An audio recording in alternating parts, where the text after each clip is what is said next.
आखिर क्यों 2023 इतना अजीब होता जा रहा है। सबसे पहले छत्तीसगढ़ के एक फूड इंस्पेक्टर डैम पर सेल्फी लेने के दौरान अपना फोन गलती से पानी में गिरा दिए। अब भाई उनका सैमसंग का 1 लाख रुपए का फोन था, तो उन्होंने क्या किया कि पूरा डैम का पानी ही खाली करा दिए, जिसमें 3 दिन लगे और 2 मिलियन लीटर पानी वेस्ट हो गया। जब ये बात गवर्नमेंट तक पहुंची तो उन पर 54,000 रुपए का फाइन मार दिया गया। अभी हाल ही में कनाडा के आसमान पर लोगों को कुछ अजीब चीज देखने मिली। गवर्नमेंट को लगा कि ये कोई एलियन यूएफओ हो सकता है, जिसके बाद इस चीज को तबाह करने के लिए कनाडा की सरकार ने $4 लाख यानी करीब 3 करोड़ 28 रुपए की मिसाइल छोड़ दी। लेकिन कुछ दिनों बाद पता चला कि ये बस $12 का बलून था, जो आसमान में किसी साइंस एक्सपेरिमेंट के लिए छोड़ा गया था। आगे बढ़े तो Hyundai ने ये अनाउंस किया है कि वो अब कार्स के अंदर 360 डिग्री टर्न फीचर लाएंगे, जिससे लोगों को कहीं भी अपनी गाड़ी पार्क करने के लिए कोई भी दिक्कत नहीं आएगी और इसकी मदद से आप यू टर्न अपनी जगह पर से ही ले सकोगे। बवाल चीज है बे। टाइटैनिक को एक्सप्लोर करने निकली ओशन गेट की सबमरीन समुद्र के अंदर अचानक एक्सप्लोड हो गई। दरअसल टाइटैनिक 4 बुर्ज खलीफा से भी ज्यादा गहराई में डूबी हुई है। तो क्या हुआ कि जब ये सबमरीन समुद्र के एकदम गहराई में पहुंची तो पानी के एक्सट्रीमली हाई प्रेशर की वजह से सबमरीन एक्सप्लोड हो गई। और कहा जाता है कि यह घटना सिर्फ 20 मिलीसेकंड्स में हुई होगी, यानी अंदर बैठे लोगों को मरने से पहले दर्द का एहसास भी नहीं हुआ होगा। अभी हाल ही में यूएसए में रहने वाले एक बंदे ने गेम खेलते समय 9/11 को कॉल कर दिया और कहने लगा, यस मैंने 2 लोगों को मार डाला। फिर क्या, कुछ ही देर में उसके घर के बाहर पुलिस आ गई। पुलिस इसकी कुटाई करने ही वाली थी, तभी अच्छा हुआ इसने बोल दिया, अरे भाई मैं तो गेम में 2 लोगों को मारने की बात कर रहा था। आगे बढ़े तो यूएस के स्टेट नेवाडा में लाखों की तादाद में क्रिकेट्स ने हमला बोल दिया है और आप इस वीडियो में क्लियरली देख सकते हैं कि यहाँ कितने सारे क्रिकेट्स हैं, दीवारों पर, रोड्स पर और इवन घरों के अंदर भी। मैं सोच रहा हूँ कि अगर क्रिकेट्स की जगह स्पाइडर्स ने हमला कर दिया होता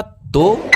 चाइना जमीन के अंदर 32,800 फीट गहरा गड्ढा खोद रहा है। उनका कहना है कि वो इस गड्ढे को खोदकर ऑयल, गैस और नए जीवन को ढूंढने की कोशिश करेंगे। और अगर चाइना इस गड्ढे को खोदने में सक्सेसफुल हो गया तो कोला सुपर डीप बोरहोल के बाद ये दुनिया का दूसरा सबसे बड़ा गड्ढा कहलाएगा। आगे बढ़े तो सऊदी अरबिया मुकाब नामक एक मेगा प्रोजेक्ट पर काम कर रहा है। वो एक ऐसी मेगा सिटी बना रहा है जो एक क्यूब के शेप में होगी। इसके अंदर आपको 1,04,000 flat, 9,000 hotel room, school, hospitals, park, swimming और वो सब चीजें मिल जाएंगी जो एक इंसान के लिए जरूरी रहते हैं। और कहा जाता है कि ये मेगा सिटी 2030 तक बनकर कंप्लीट हो जाएगा। अभी हाल ही में अफ्रीका के कोंगो शहर में लोगों को एक ऐसा पत्थर मिला जो लाइट प्रोड्यूस कर रहा था। आपको बता दूं कि इस पत्थर का सिर्फ 1 ग्राम बल्ब को 72 घंटे तक जलाने की क्षमता रखता है। और अगर यही पत्थर अफ्रीका की जगह इंडिया में मिला रहता तब तो पैसा ही पैसा होगा। नासा ईल्स नामक एक रोबोटिक स्नेक बना रहा है, जिसे वो 2024 तक सैटर्न के मून इंसेलेडियस पर भेजने की कोशिश करेंगे। नासा वालों का कहना है कि इस मून के बर्फीली सतह से करीब 10 किलोमीटर अंदर पानी का पूरा समुद्र मौजूद है, जहां जीवन की संभावना हो सकती है। आगे बढ़े तो सऊदी अरेबिया द लाइन नामक एक मेगा सिटी बना रहा है जो 170 किलोमीटर लंबी और 500 मीटर ऊंची होगी, जिसके साइड में सिर्फ ग्लासेस ही लगे होंगे। और यहाँ कोई भी कार या बाइक नहीं होगी, बल्कि सिर्फ AI ट्रांसपोर्टेशन सिस्टम से होंगे जो आपको एक जगह से दूसरी जगह सिर्फ 20 मिनट में ही पहुंचा देंगे। इस सिटी में कुल 90 मिलियन लोग रह पाएंगे और अनुमान लगाया जाता है कि ये सिटी 2045 तक बनकर तैयार हो जाएगी। अभी हाल ही में वैज्ञानिकों ने एक बूढ़े चूहे पर एक्सपेरिमेंट करके उसे वापस जवान बना दिए। मतलब एक तरह से कह लो कि उन्होंने उस चूहे को अमर बना दिए, क्योंकि अब जब भी वो चूहा बूढ़ा होगा तो उसे वापस जवान बना दिया जाएगा। और उनका कहना है कि इसके बाद इंसानों की बारी है।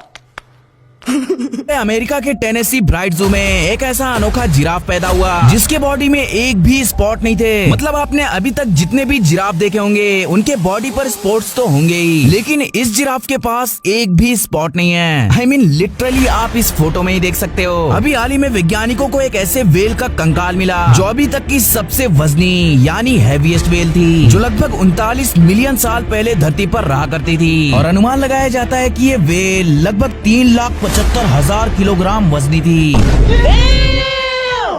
थोड़े देर के लिए मुझे भी विश्वास नहीं हुआ था। आगे बढ़े तो स्वीडन एक ऐसी इको फ्रेंडली सिटी बनाने जा रहा है जो 2027 तक बनकर तैयार हो जाएगी। और इस सिटी की खास बात ये होगी कि ये बिल्कुल वुड यानी लकड़ी से बनी होगी, जिससे एनवायरनमेंट को कुछ भी नुकसान नहीं पहुंचेगा। वैसे मैं ये सोच रहा था कि कभी गलती से आग लग गई तो भैया मैं तो खुद बर्बाद हो गया साला।